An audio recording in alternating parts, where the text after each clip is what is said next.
Senator Shaley says they're working on getting raises for DJJ correctional officers. During legislative hearings, officers said they were overworked, underpaid, and often blamed for the problems that were out of their control. New today, officials say 20 people now confirmed dead in the Surfside, Florida condo collapse. Crews are continuing that slow and careful search and rescue effort, looking for 128 people still unaccounted for. That number's down from 145 people yesterday since they got rid of the duplicates on the list, and they also heard from others who were on it. They're okay. Hurricane Elsa threatening to complicate efforts in South Florida. Florida's Governor Ron DeSantis says he's working on a dual track now to handle the collapse site and the hurricane, which could impact South Florida. Right now, Surfside is facing the possibility of at least tropical storm force winds. Doing both on a dual track, and obviously our emphasis with the storm, do what we normally do, but then also a special sensitivity to anything that would need to be done to make sure that the efforts here are supported and protected. The governor says he's preparing for a potential state of emergency declaration for Florida, but has not issued one yet. A young man faces charges in 2 South Georgia counties for not taking no for an answer. Investigators in Screven County say an out-of-state salesman working door-to-door trespassed on people's property and then confronted them when they weren't interested in what he was selling. Dow Kennedy spoke with the sheriff about what happened there. The sheriff says there's a fine line between going to someone's front door and asking if they can talk about the product they're selling and becoming a nuisance and not leaving when they're asked to. And he says this young man crossed that line over and over here in Screven County and beyond. 19-year-old John Fleming faces several counts of criminal trespass in Screven County alone. Sheriff Mike Kyle says Fleming initially alerted them he'd be selling books door to door in the community.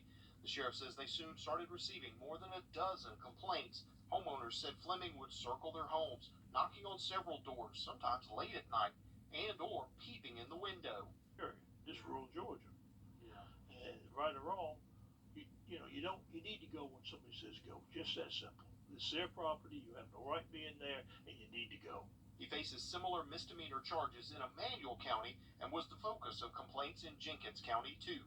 The sheriff says they are contacting this young man's employers to find out exactly what the rules were and how they wanted them representing the company when they went on someone's property. And right now, Fleming remains in the Screven County Jail. Well, disappointing. That is one way to describe the Hawks game last night. Is just huge relief for those neighbors. Will, thanks very much for the update there. It is day 5 in the search for a missing man from Barnwell County, Alfonso Green, last seen on Sunday. Now the Sheriff's Office, SLED, South Carolina DNR are all investigating. Here's News 12 Sloan O'Cone with the latest on the search efforts there.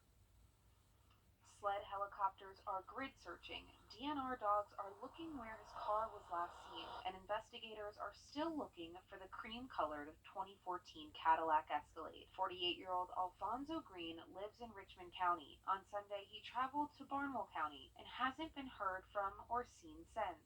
Now, his family and the county have a large reward to help find him. And if anybody has seen or has any knowledge, there is a local $300 reward from the county, and I believe the family has put up $10,000 for anybody that gives us information or Richmond information where we can locate Mr. Green in his vehicle. It's a struggle moving forward with the case with no new information. The Barnwell County Sheriff's Department is following several leads, but it's a nightmare on Ballpark Road. Just a day after Alfonso Green went missing, in an unrelated case, his son turned himself in for murder. 18-year-old Shondell Green is accused of killing another man, Eddie Mathis, on the same street his dad went missing. The Sheriff's Department says they will continue to work with Richmond County Sheriff's Office and other resources to hopefully find Green. In Barnwell County, Sloan O'Cone, on your side.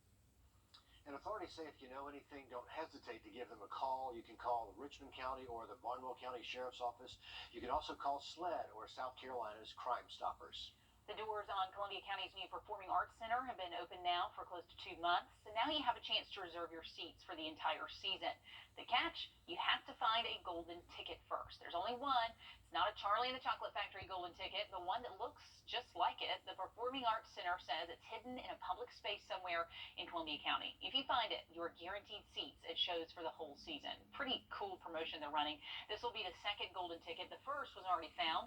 You can follow the Performing Arts Center's Facebook page for clues on where to look for that ticket. We're told the next clue will be posted on Tuesday. What a I great love idea. a good old-fashioned treasure hunt. A great mystery there, and what a beautiful space they have now Yeah, love that. for the performing arts in Columbia County. Well, still to come, work is underway to help improve our fishery at Clark